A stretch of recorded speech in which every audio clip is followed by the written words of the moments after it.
Hello everyone, Lachlan here. So I'm going to be doing a video on the video in the description. Um, Also the channel name that I put in quotation in brackets, Mr. Business Suits, is the user who created the video. I'm going to be focusing on the second half of the video done by Mr. Business Suits, because the first half is him sort of talking about a drama he's having with another YouTuber. So I won't be talking about that. Instead, I'll be talking about the second half, which I might play the video sort of to remind myself of what he's talking about.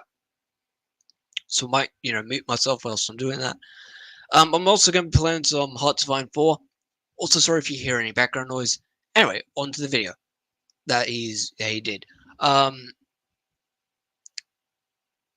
the video itself it's a very interesting video. I'm also thinking of putting a comment on it sooner or later. But the second half of the video is what really interests me. It's about two parts: price inflation of food and college. The second half is actually the easiest to tackle. The second half is sort of about one of the viewpoints I guess you could say is, so he says in the second half, college is a scam. I agree with that viewpoint if you do not know why you're going to college. Because college is an expensive institution.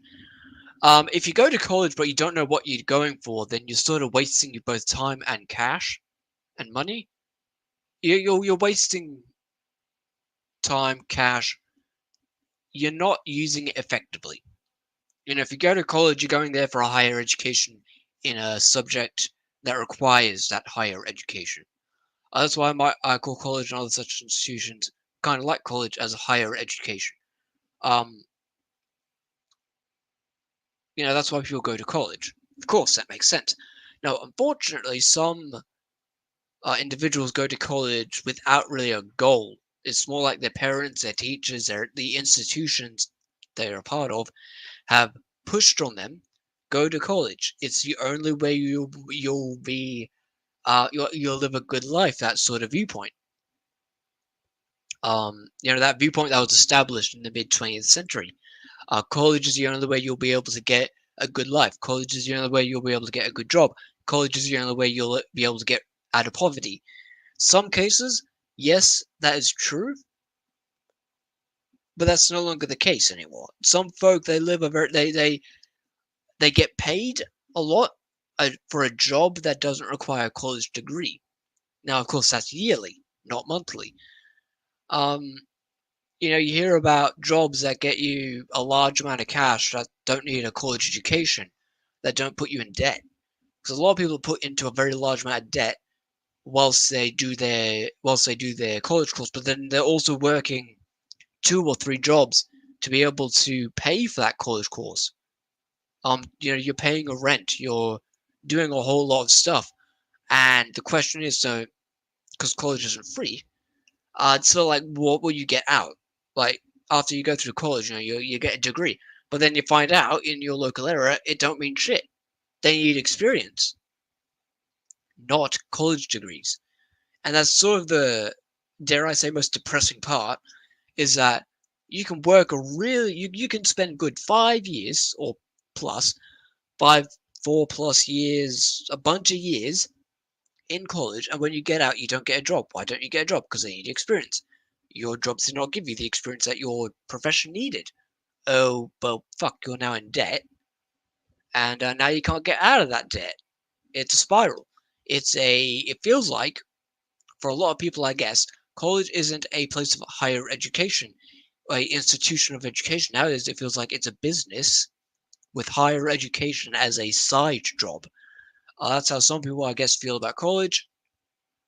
And yeah, and also you talked about sort of people going through the basics again.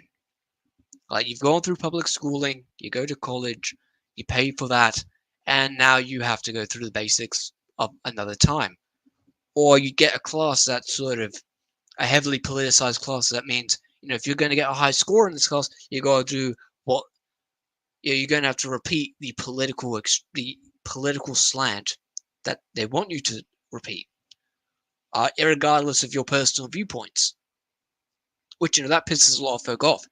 If you don't believe in what the college wants you to believe, they'll attack you. they'll grade you worse.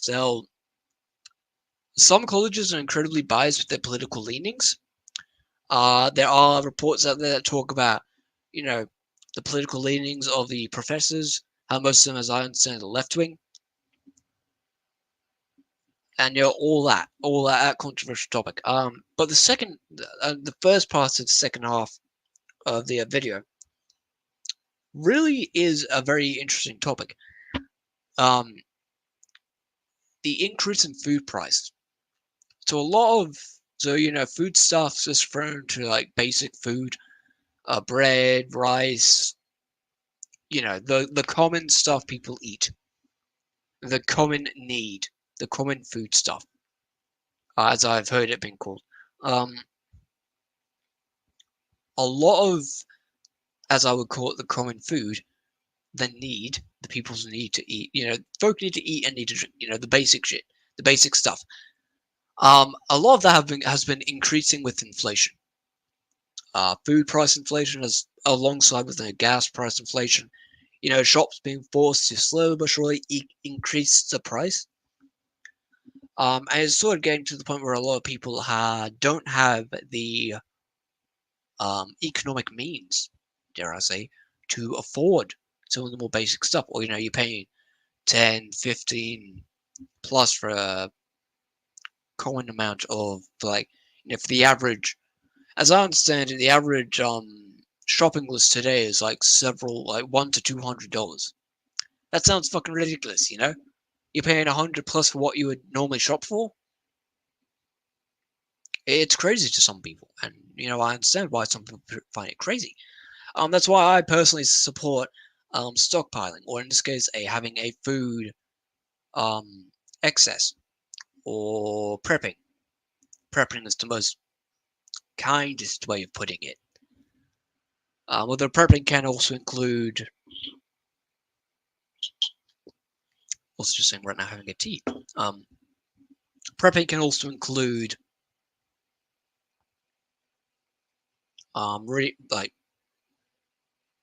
homesteading can be included prepping. Self-sufficiency. Really, nowadays prepping is just self-sufficiency. Although it has a bad stigma due to being connected with the religious right wing and sort of crazy people. It gets that connection because the most public people are the most extreme. The average prepper isn't some crazy nut job with a doomsday cult who's part of a doomsday cult. The average prepper is just a normal person who has a stockpile of food, who wishes to make sure your family can eat, make sure your family isn't going to go into poverty, make sure that you have food to feed your children. That viewpoint. And yeah, anyway, I'm going to be ending this broadcast here. You all have a great day. I will see you in the next video.